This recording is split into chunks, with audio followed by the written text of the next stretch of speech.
sebelumnya. Oh iya bisa. Jadi kita udah kelihatan kan ininya. Apalagi modelnya udah ada juga kan. Ketika di rigging model udah ada, kita bisa taruh cuma biarpun posenya tipos gitu kan, tetap masih bisa. Ketika lebih meringankan aja sih ketika mau finalize-nya. Oh ya, saya mau tanya tentang berbagai IP yang dimiliki, yang dibuat oleh Shark Animation itu ada berapa? 4, 5? Apa IP ya? IP ya total. Kalau jadi kita tuh sebenarnya yang IP benar-benar itu kita fokusnya 2. 3 lah, maksimal 3. Jadi gini, sedikit cerita tahun kemarin itu kayak saya bilang YouTube itu bagus banget. Yang pasti kan studio pengen namanya scale up bisnisnya dong. Benar. Gitu. Yang juara itu tahun lalu lagu anak Indonesia Perlente. Oh ya. Oke. Jadi ketika kita mau scale up bisnis itu kan, wah ini bagus ya kalau kita punya beberapa IP dengan main di YouTube, pasti kan akan menghasilkan pendapatan yang lumayan, Mas. Iya. Gitu kan mikirnya gitu. Akhirnya bikinlah kita beberapa IP yang kira-kira lagi tren. Yang lagi tren saat itu ya anak-anak, teenagers gitu kan. Kalau yang teenagers lebih kayak Dalang Pelok, Sinopal, ya kita bikin yang Perlente kayak gitu kan. Cari pasar yang berbeda lagi. Nah, kemudian ketika pas sampai tahun ini jalan 1, 2 aja si lagu anak dan Om Perlente ini pun ketunda. Udah dari Februari nggak upload karena ada, jadi gini, ketika bikin konten kayak gini Mas, kadang-kadang klien lihat Mas, kelebihannya klien lihat, habis itu ketika klien lihat mereka pengen bikin kayak gini, akhirnya jadi servis sama kita. Ya. Jadi kita lagi dapat yang jadi servis ini yang style yang Om Perlente-nya yang lagu yang menarik mungkin yang lagu anak Indonesia ini ya. Iya. Ya, dua-duanya dapat, Mas. Oh. Ini Om Perlente ini kan juga iklan di Kongguan juga ya? Iya, di endorse, Mas. Jadi kan salah satu pendapatan kan endorse ya. Jadi dia kan selebgram gitu kan. Jadi Kongguan membayar untuk endorse iklannya mereka kayak gitu. Terus kalau lagu anak kita juga dapat servis karena bikin lagu anak. Kita pitching beberapa series tentang lagu-laguan untuk brand, menang juga Mas. Karena kita punya sesuatu yang apa? Jadi kan jualannya kalau lagu anak nih Pak, kita studio animasi punya konten juga bikin lagu-lagu nih Pak. Subscriber kita udah 2 juta loh Pak. Gitu kan lebih trusted orang untuk ngasih kerjaan ke kita kan. Ketimbang cuma kasih lihat, oh nih saya bisa bikin animasi, tapi ya bagus loh Pak gitu. 2 kali jualannya di situ sih. Nah Om Perlente juga gitu. Jadi dapat dari kerjaan 2D 26 episode yang sekarang lagi jalan juga seriesnya gitu di kantor. Itu gara-garanya Om Perlente. Itu sih. Kalau yang lagu anak Indonesia ini sudah menggunakan Blender ini? Udah. Dari Blendernya itu, jadi Blender itu kita coba-coba ya Mas ya. Pakai karena kan pengennya cepat pakai Eevee. Cuma emang kendala di Eevee banyak bentuk muka yang kalau nggak rapih gitu, pengok-pengok gitu Mas. Masih kelihatan pengok-pengoknya. Lebih ke shadingnya gitu? Shadingnya nggak terlihat smooth ketimbang ketika pakai cycle gitu. Kalau cycle kayak gampang gitu langsung smooth gitu. Oh ya, terus Mas Angga mau nanya nih tentang tentang YouTube ya kan. Seperti yang tadi kayak YouTube sekarang kan untuk konten anak udah dibatasi nih. Kalau dari Mas Angga sendiri gimana nih, apakah ini tetap masih oke dilanjutin atau dilanjutin tapi porsinya ya nggak bisa kayak tahun kemarin, dalam arti bisa buat bisa buat gacoan pertama ya kan, atau seperti apa? Terus untuk mungkin juga karena aku yakin banyak teman-teman yang di Blender Army atau mungkin yang bermain animasi di Indonesia yang sekarang banyak banget yang nyoba di YouTube ya kan.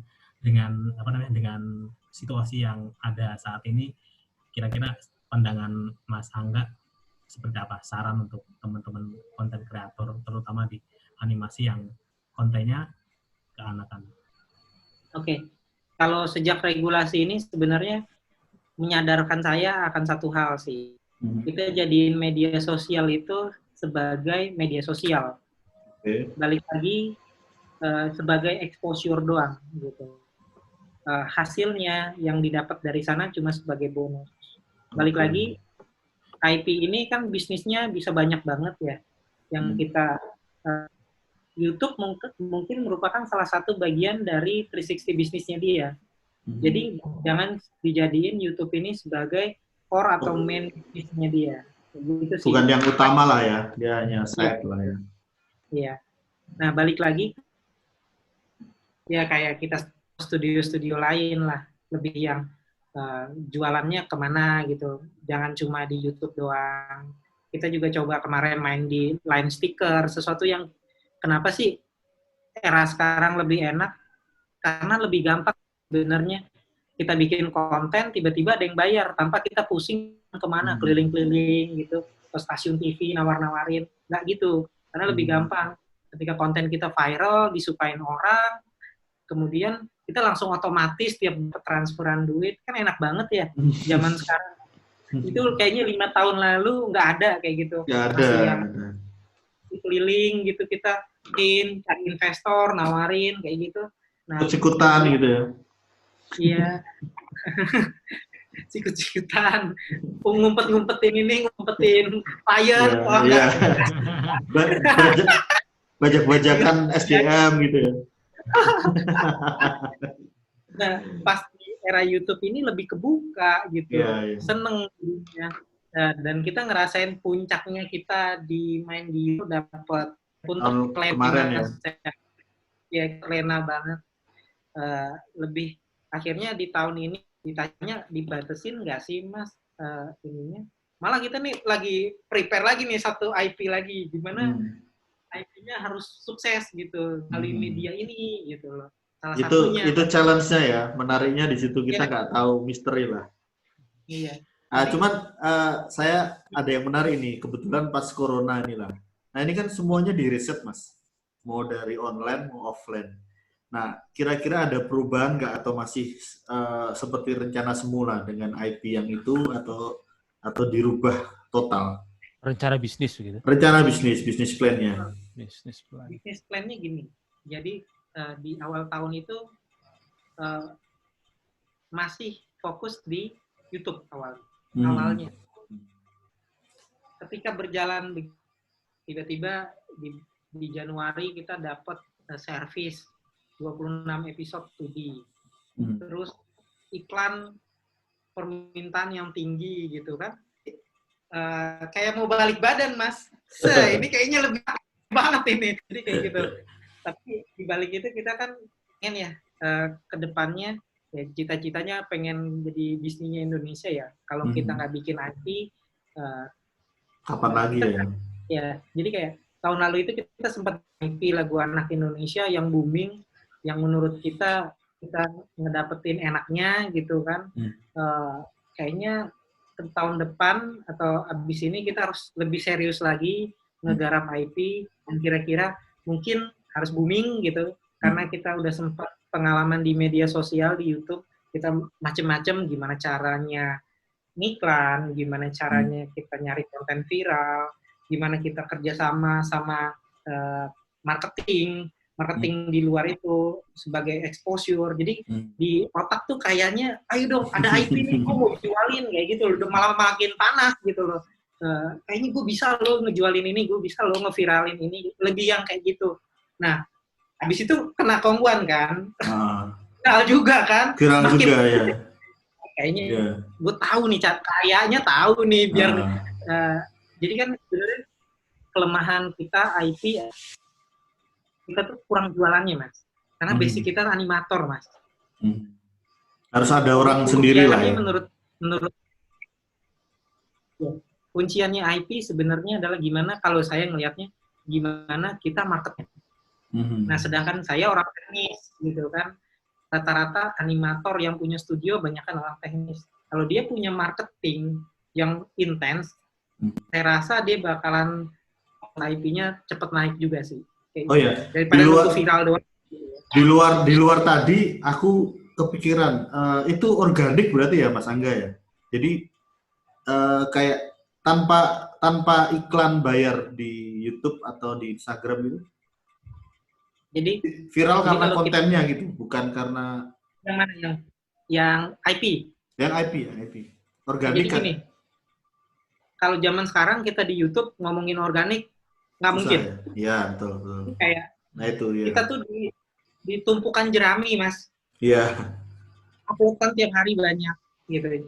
Jadi ada testing kita salah satu konten di bulan Desember kita testing. Itu udah cuma 2 video kita iklanin.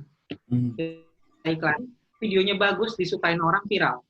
Dalam waktu cuma 10 hari kita dapat 150.000 subscriber. Wow.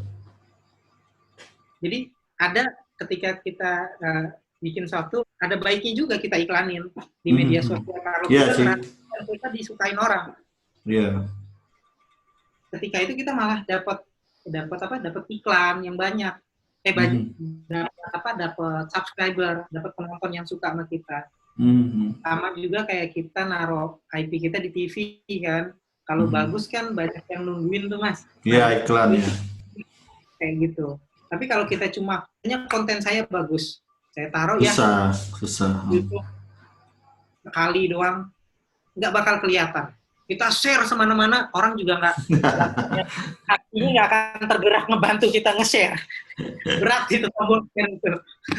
Nah itu dia, makanya aku punya banyak temen content creator dan mereka memang iklan, nggak ada yang organik. Bahkan ada yang sampai beli subscriber kan, ada yang kayak gitu. Tapi satu memang dari IP-nya sendiri tetap harus kuat sih ya kontennya ya. Iya betul. Baru itu sebagai pendukung atau 50-50 lah untuk marketingnya. Oke. Di YouTube itu kan kita bisa ngiklan Mas. Durasi kita 5 menit. Taruh aja 5 menit. Ketika penonton banyak tuh kok sampai 3 menit yang nonton iklan. YouTube pun akan bingung. Ini iklan apa sih? Sampai ditonton orang 3 menit. Padahal itu kan konten. Konten yang menarik. Akhirnya dia kena rekomen di sana. Oke. Menarik. Tuh Mas, harus iklan Mas. Sekarang banyak juga yang disisipin di tengahnya iklannya mereka sendiri. Jadi pinter lah untuk ngakalin itu orang-orang di industri itu pinter. Oke Mas Angga. Mas Wisnu coba. Mau nanya ini apa namanya? Kayak ngomong tadi medsos ya kan. Konten di medsos. Sebenarnya kan juga kayak yang apa namanya? Beberapa udah jalan lah kayak banyak akun-akun yang dia itu kayak re-upload ya kan. Jadi kayak misalnya IP-nya Mas Angga dia re-upload dengan di-framing atau kasih sesuatu yang agak berbeda terus jadi kayak kadang-kala ada viewernya yang asli sama yang re-upload itu kadang lebih banyak yang re-upload ya. Yang kalau menurut Mas Angga sendiri seperti apa pandangan? Kalau yang sekarang ini kan YouTube sangat ini ya, concern banget masalah re-upload. Jadi kalau saya lebih tenang kalau zaman sekarang ya. Mungkin 2 tahun lalu enggak. Kalau sekarang biarin aja yang re-upload. Pasti jadi kalau kita itu kayaknya kalau kita konten kreator yang udah 100.000 subscriber, kita bisa tahu copyright siapa aja yang akun yang re-upload kita. Dan itu kita bisa strike. Kalau kita strike merekanya di close kan akun. Oh, nah, itu sistem konten ID-nya sudah bisa seperti itu ya, memudahkan kreator untuk. Iya. Jadi kita tahu. Kita aja tuh umpama video kita, terus audionya dirubah, tahu dia. Canggih banget asli.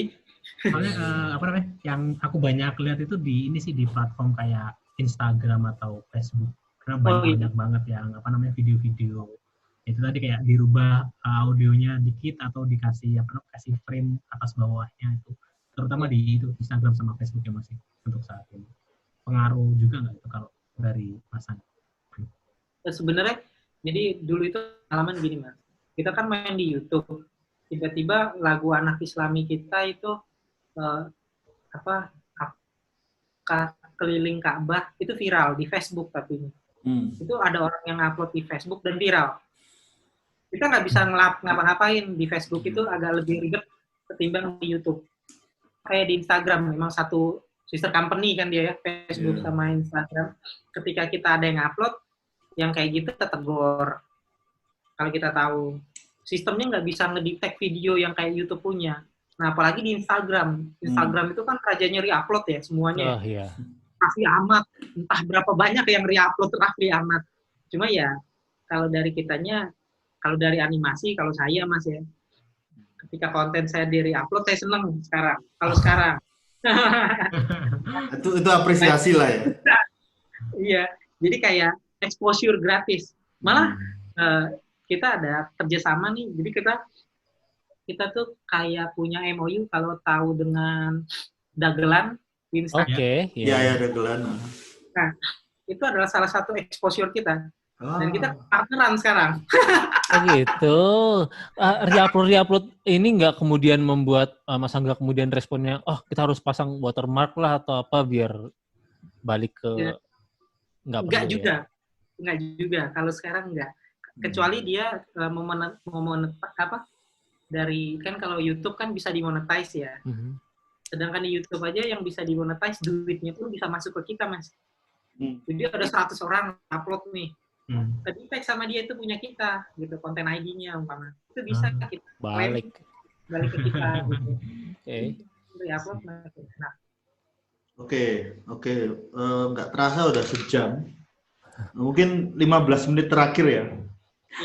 Supaya nanti kontennya nggak terlalu banyak. Lain kali mungkin kita sambung lagi. Sekarang lebih ke community, lebih ke Blender, community dan industri, terutama khususnya di Indonesia, Mas. Mas Angga kan punya cita-cita untuk bikin ya kayak macam konten Disney, ya sekelas Disney lah, kelak gitu kan. Tentu IP-nya banyak, ditonton orang, bisnisnya jalan. Itu kan hanya akan berhasil ketika SDM-nya juga makin banyak, makin pinter, makin banyak pengalaman di industri. Nah, bagaimana menurut Mas Angga peranan community, terutama mungkin karyawannya Mas Angga atau timnya di sana, mungkin ada yang besar juga di komunitas. Menurut Mas Angga, komunitas ini dibiarin gitu aja atau harus kita maintain? Karena di beberapa tempat, misalnya saya pernah ke festival di Jerman atau di Prancis itu, si industri itu malah merengeknya ke community, ke independen, karena mereka rebutan di sana. Di sini kan kebalik, kayak kita yang ke industri. Kalau di sana itu industri datang ke festival-festival independen, nyari SDM dan lain-lain, dan mereka merayu untuk ayo gabung di kami gitu. Nah, dan ada feedbacknya, ada sistem donasi ke community, ada ngasih tempat magang buat komunitas dan lain-lain. Menurut Mas Angga gimana? Jadi disesuaikan dengan tujuannya Shark Animation lah ya, kira-kira gitu. Jadi kan awalnya nih, aku juga baru join nih sama Blender Army. Awalnya itu ketika bikin ngobrol sama Ramdan. Nah, ini gue bikin, kata dia, gimana lu rendernya? Bisa kata Ramdan gitu kan. Ya, emang kan kualitas iklan harus bagus. Kalau enggak, kliennya mana mau kan, kayak gitu kan. Yang kita kejar kualitas. Kemudian, itu proses awal. Coba kata Ramdan, lo join di Blender Army deh, gak? Kata dia. Itu awalnya ya. Coba upload di Blender Army kerjaannya. Akhirnya join lah sama Blender Army. Saya udah dengar Blender Army itu udah lama sebenarnya. Tapi karena ya biasalah, kita orang istri kan sibuk Mas. Sosialisasi dengan komunitas itu jarang gitu kan. Kalau kita paling kan, kalau kita anggota Ainaki kan paling lingkungannya asosiasi animasi itu aja gitu kan. Ya, dari pengalaman di Blender Army, saya shock banget. Ternyata Blender Army sampai 40.000 orang ya kalau nggak salah 40-an lebih ya, 40.000. Itu. Dan kelebihannya adalah mereka tuh militan. Militan gimana? Like sampai 2.500, share sampai 1.000. Komunitas apa nih? Kaget saya juga kan. Iya. Malam-malam gue upload nih di video. Iya. Satu komunitas yang menurut saya gila, ini militan banget. Ini bakal bisa dari kita gini, dari saya sih sebagai industri. Ini komunitas bisa kita manfaatkan gitu ya. Dari sisi SDM-nya satu, dari sisi exposure-nya juga bisa. Ketika kita bikin IP, kita gunain Blender, jadi kita minta tolong mereka untuk share. Ini gila sih. Dalam 2 kali 1.000 share itu baru pertama kali sih dalam hidup sih. Jadi komunitas sangat ini, kayak kuat banget gitu loh. Iya. Yang nggak share. Kalau soal internship, magang, kemudian penggunaan edukasi penggunaan Blender sendiri di studio itu seperti apa, Mas? Atau memang rekrut SDM yang sudah berpengalaman, paling nggak sedikit ada portofolio di software Blender, atau kemudian setelah gabung baru kita internal training gitu, atau modelnya seperti apa? Jadi kalau di kantor itu dulu internship, Mas. Jadi kan kita banyak dapat itu dari SMK 4 Malang ya, pakai Blender juga mereka kan, animator. Iya. Kita kalau internship sangat open lah. Tapi balik lagi kan kita selektif nih. Punya karena kita nggak pengen studio ini diisi sama orang-orang yang berguna buat studio juga, tapi juga berguna buat yang magang. Beberapa kan kita tahu yang magang itu nggak selamanya bagus gitu kan. Kadang-kadang malah bikin pusing gitu kan. Jadi kita agak selektif terima nih. Tapi ketika mereka udah masuk kantor, mereka itu senior. Kita kasih kerjaan. Mereka akan direvisi mas senior, mereka akan dikasih tahu. Training nggak sih? Enggak. Karena yang kita terima paling kagak udah tahu lah basic-basicnya. Karena kalau kita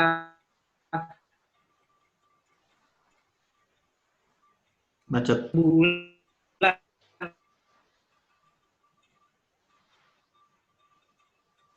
Macet. Jadi enggak kalau SMK 4 Malang panjang. Kita bisa training sebulan 2 bulan, sudah lumayan, kita masih bisa memanfaatkan mereka buat naikinnya gitu. 6 bulan ya kalau nggak salah ya, 6 bulan sampai 1 tahun ya.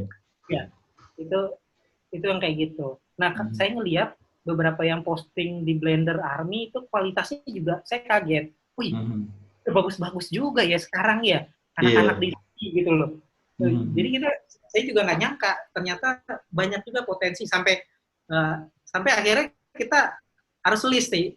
Ini kayaknya bisa nih freelance nanti. Iya. Diincar nih.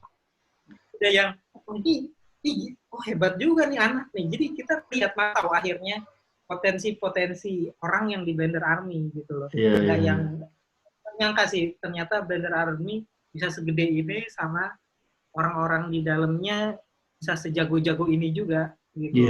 Tapi jadi rata-rata industri memang nggak banyak bergabung dengan nggak banyak komunikasi dengan komunitas kelihatannya berarti ya. Benar. Mayoritas. Kira-kira kendalanya memang masalah workload itu atau apa ini kira-kira kalau menurut Mas Angga? Kendala industri dengan komunitas. Sebenarnya gini sih, kalau kita melihat pribadi saya gitu ya, kenapa sih baru join? Saya ngerasa Blender Army bukan suatu komunitas yang gede awal. Cuma komunitas-komunitasan lah gitu loh. Cuma buat main-main, ngumpul-ngumpul nggak jelas gitu kan. Sedangkan industri itu salah sesuatu yang agak serius kan gitu ya. Persepsinya seperti itu. Persepsinya. Persepsi kita sebelum join Blender. Kan business owner banyak sebenarnya kalau dia join akan kebuka matanya. Oh ternyata sebesar ini loh komunitasnya. Nah kalau menurut kita adalah gimana sih kalau itu Blender Army nge-rebranding diri supaya komunitas ini adalah komunitas yang serius, yang industri pun bisa pakai ke depannya. Mungkin ada kolaborasi antara Blender Army dengan industri, menghasilkan sesuatu karya yang dilihat orang industri, oh ada Blender Army loh. Mungkin agensi pun akan nyari, oh gue bisa nyari animator di Blender Army loh, kayak gitu kan. Kalau sekarang kan ini lebih kayak komunitas kumpulan-kumpulan doang, cuma posting-posting gitu, yang nggak ini, yang nggak ada bisa lah gitu loh. Ya mungkin aku cerita dikit Mas Angga. Kami kan sudah 10 tahun ya. Jadi kami bertiga ini memang dari komunitas besarnya. Bahkan dulu Fajar itu juga dari komunitas. Terus orang-orang yang sekarang jadi lead supervisi di banyak studio itu kayak Johantri dulu di komunitas. Sekaligus dia kerja di mana? Di perusahaan ini. Banyak lah. 5 tahun pertama sih kami ngumpul-ngumpul, nggak jelas. Catering, ngumpul-ngumpul, workshop, ya sok-sokan lah, sok-sokan gitu. Di 5 tahun berikutnya, Blender itu sudah jadi gaya hidup di industri maupun community. Tentu dengan adanya apa itu seri-seri yang di Indosiar, di mana itu kan kayak dulu ada Menggapai Bintang ya, Menggapai Bintang, ada Kuku Rock You, ada Songgo Rubuh dan lain-lain. Nah, kenapa militan tadi? Karena ini kayak software-nya kita sendiri, Mas. Karena open source ya, dan yang dibuat sama community seluruh dunia. Jadi dia kan selalu update setiap 4 bulan atau 6 bulan. Itu kita kayak dapat mainan baru gitu. Ada update terus. Dan aku sama Mas Adi udah 10 tahun ini jadi satpam lah di situ. Kalau ada yang kurang ini kita kick atau kita blok, kita apalah gitu. Sekaligus ini setelah 10 tahun dan kebetulan pas COVID ini memang saya kemarin ngobrol sama teman-teman, kita mau branding itu menjadi semacam marketplace 3D Mas, software. Jadi nanti mungkin kita bisa kerjasama dengan profesional, misalnya kita bikinin aset di project-nya Shark misalnya, atau kemarin aku bantu Empik Studio untuk bikin apa itu ASC, termasuk dulu Adit Sopo Jarwo pertama itu memang nyari SDM-nya dari community tahun 2012. Jadi kebetulan saya sebagai pemulanya sekarang nganggur nih. Nganggur sama Mas Andi, sama Mas Adi dulu kan pernah satu studio gitu. Mas, kita udah lumayan ini muter-muter, kita ngapain yuk? Ya udah kita bikin sesuatu. Terus rencana kita mau bikin semacam marketplace untuk jualan aset. Misalnya pasti kan punya Shark ada aset-aset yang nggak kepake itu, yang nggak ya ngapain itu disimpan di situ, kita jual aja paketan berapa, lumayan untuk kita ini, untuk pemasukan. Kedua nanti kayak semacam Fiverr atau Upwork, jadi kita ada semacam freelancer yang kita pilih untuk bisa di-hire banyak industri. Nah sekarang sih saya sendiri ngerasain banyak dari komunitas 10 tahun ini, dan itu karena cuma kan fokus saya ke penyutradaraan ya, dan kemarin sempat bikin 3 film dan ini baru mau ke bisnisnya. Jadi saya harap sih nanti Mas Angga terus ikut kontribusi mungkin dalam bentuk sekalian tak tawarin ini. Besok itu kan ada challenge kita Mas. Iya. Ada challenge modeling sama animasi. 1 bulan.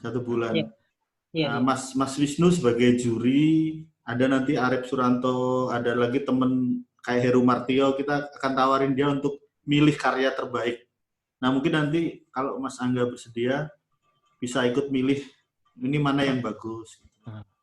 Terus karena challenge ini emang jarang sih, saya lihat sangat penting untuk mendorong teman-teman terutama yang masih pemula untuk coba bikin sesuatu. Harapannya sih seperti itu. Fungsi komunitas seperti itu. Ada hadiahnya nggak sih mereka sih? Nah itu kita urunan Mas. Jadi ada. Mas Angga mau urunan? Ada, saya juga ikut nih, memang penting ini kelihatannya untuk mendorong teman-teman. Hadiahnya apa biar lebih packingnya lebih menarik sih jadinya.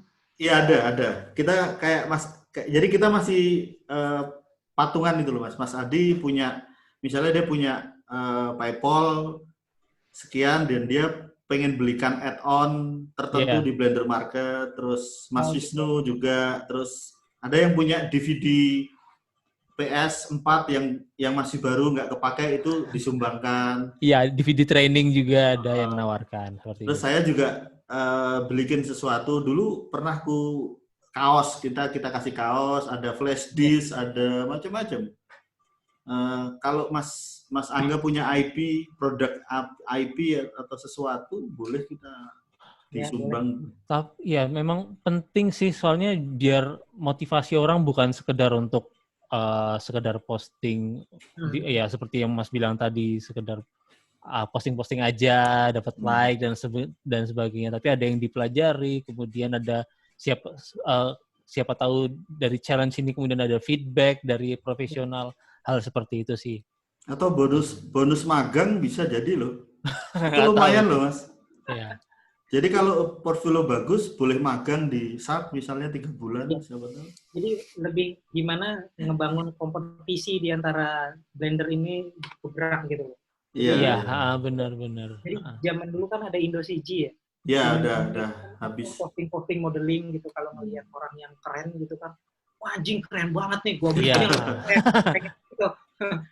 Jadi ada challenge yang menarik gitu. Kayak aku bisa lah nyumbang Wacom, bisa lah aku. Oh. Lumayan ada tuh. Ini aku ada. Cuman bungkusnya aja. Ya, sebenarnya kalau kita bisa ini sih kayak udah mulai bergerak, sponsor pun akan akan datang. Iya, memang. Ini saya pikir ini satu jalan industri dan komunitas bisa saling bekerja sama sih. Makanya kami bikin konten ini, Mas. Bikin konten, terus nanti Agustus saya sendiri kemarin, kebetulan saya harusnya Juni ini ke Prancis, ada satu pitching di sana. Tapi karena COVID ditunda, terus akhirnya saya mengundurkan diri karena ada tergerak ke open movie, Mas. Kita mau bikin open movie nanti. Mulai Agustus sampai Desember, mungkin 2 menit, 3 menit. Baru nanti kita nyari sponsornya di 2021 rencana. Nah, dan di situ yang kami pengen bangun sih sebenarnya awareness-nya community, sharing-nya kita dapat arsip, bukan ke uang aja ya. Kalau uang sementara kami nyarinya masih patungan, masih ini, tapi dengan sendirinya nanti kalau awareness-nya terbangun, penontonnya itu udah tersedia gitu. Iya. Iya kan, itu kayak YouTube tapi versi kecilnya gitu loh. Bayangin 40.000 aja yang nonton, separohnya kan lumayan gitu. Iya. Atau kemarin saya coba dengan jualan kaos 2 minggu kalau nggak salah laku hampir 100 kaos, Mas. Wow. Nah, bayangin aja kalau itu separohnya bisa buat ongkos produksi, kita bikin open movie setiap setahun sekali atau 2 kali. Filenya kita jual ke community atau kita share, terus mereka bisa keroyokan modeling ya Mas Adi ya. Misalnya kita bikin satu aset, ada 200 aset, nah ayo kita bikin challenge, siapa yang mau ikut bikin aset, bisa masuk ke film dan dapat credit title, karena mereka butuh portfolio juga. Ya, dan di sisi lain yang pemula juga bisa download aset untuk dipelajari atau digunakan. Iya. Ya moga-moga ini buka link kita ya Mas untuk next kita komunikasi atau kerjasama. Siap Mas. Nanti terima kasih sekali malam ini sudah sharing, sudah ngobrol. Aku ikut senang Mas karena kemarin sekarang yang proyek-proyek yang bagus, yang profesional kita memang pin di atas di announcement-nya di grup sampai waktu tertentu. Dan itu lumayan untuk branding studio atau membangun minimal orang penasaran lah ya. Jadi kalau dan tahu karya yang bisa dicapai dengan menggunakan software. Jadi kalau dari Sharp sendiri emang kemarin itu salah satunya memang kita mau branding dong, karena kan kita studio baru nih, baru bulan Januari kan. Jadi gimana ya untuk nge-branding ya, mungkin ke komunitas salah satunya, karena memang kalau biasanya brandingnya kita lebih ke mana? Instagram gitu, ke mana ya, targetnya kan kayak ke produser, ke agency, ke director gitu kan. Nah kalau sekarang pas ngebangun ini juga perlu yang namanya ke komunitas, karena kita perlu nama juga di komunitas, sehingga mungkin ketika ada orang yang mencari pekerjaan dan mereka punya kualitas yang bagus, kita dapat SDM yang bagus juga, Mas. Karena emang saya yakin ke depannya kalau dari Sharp sendiri sih bakalan menggunakan Blender penuhnya untuk produksi IP yang lain, yang pasti kan membutuhkan yang namanya SDM yang bagus, Mas. Gitu. Iya, betul. Ya, kalau bisa dapat dari, ya mungkin salah satu source-nya ya dari komunitas ini, gitu. Gimana kita kalau bisa dapat itu adalah brand-nya kan, gimana ngelihat komunitas Blender ngelihat Sharp sebagai salah satu studio yang mereka pengen tuju gitu ketika bekerja. Gitu. Kayak seperti itulah, kayak kita ngelihat framework Batam gitu kan. Saya juga kemarin habis ngobrol sama Vicky kan, kalau kenal Vicky. Iya, Vicky. Vick, ada satu penyesalan gue, Vick. Apaan dia, kata dia. Gue nyesel dulu gak ke Batam, gue bilang. Itu memang kenapa kita dulu terjebak sama ini ya, sama iklan ya, Vick ya. Gue juga nyesel dulu nggak ngetes ke Batam. Nah, sekarang kita tanya aja Mas Angga, mereka menyesal nggak ada orang ini? Loh, kalau mau ke Batam aja, Mas. Kesana kan udah beda jalan. Dulu saya juga Mas Adi, bersyukur apa menyesal nih ke Batam? Ya, kalau buat saya semua kesempatan untuk belajar saya gunakan, dan ya. Batam dan Bali sangat bersyukur lah bisa ada kesempatan di sana. Saya ada cerita dikit Mas Angga. 2007 tuh saya iri lihat teman-teman bisa ke Batam. Terus saya ngumpulin portfolio, nyangkutnya malah di Jakarta bikin perusahaan game. Oh gitu. Jadi malah aku nggak pernah ke sana dan sekarang ya kayaknya jalannya memang ini. Ya, merintis jalan sendiri ini Mas Iza. Iya, Mas Iza merintis jalan sendiri ya. Ya, nanti kita akan connect kok, karena animasi sesuatu yang kita suka lah ya, yang kayak bikin IP, apalagi Mas Angga udah punya keluarga, punya anak, pasti juga konten-kontennya dipilih lah ya, kira-kira seperti itu. Mas Wisnu, ada tambahan? Mas Wisnu gimana? Menyesal apa masih bahagia di sana? Kalau bagi saya sih worth it buat kesini, kayak apa ya, kayak semacam buat kawah Chandra di mukanya, di Jawa istilahnya, kayak semacam kayak sekolahnya lah, sekolah prakteknya. Dikasih itu ya, dikasih kesempatan salah ya, kesempatan salah. Itu penting itu. Terus salah satu kelebihannya sih kayak karena servis juga, jadi banyak yang pengetahuan atau technical yang bisa kita tahu, dan itu datangnya dari klien. Oh iya, klien studio yang lebih relatif dari deadline ya, dari deadline sih lebih. Dari deadline juga lebih termanage ketika ada push dari deadline, dari tim, pipeline-nya itu juga bisa mematangkan kita lah. Yang biasanya ketika orang-orang yang baru masuk ke sini itu kayak, wah gampang kok bisa gini. Soalnya terutama untuk anak-anak baru sih. Tapi begitu masuk ke sini nanti sudah masuk ke pipeline, masuk ke ini ke technical, terus masuk ada istilah kritik klien atau apa, itu jadi oh iya ternyata apa yang aku tahu ternyata belum ada apa-apanya nih. Sebenarnya Mas Angga bisa ini kok, kalau kelak produksi misalnya mau suite atau butuh TD juga bisa panggil Mas Adi misalnya untuk sementara waktu. Karena atau mungkin butuh sutradara boleh. Iya. Ya deh, gitu aja lah. Kapan-kapan kita ngobrol lagi. Ya, terima kasih. Makasih waktunya Mas Angga. Semoga sukses IP-nya. Kapan-kapan kita sambung ya. Oke. Semoga sehat-sehat selalu dari lancar rezekinya ya. Oke, selamat malam. Selamat malam. Yo.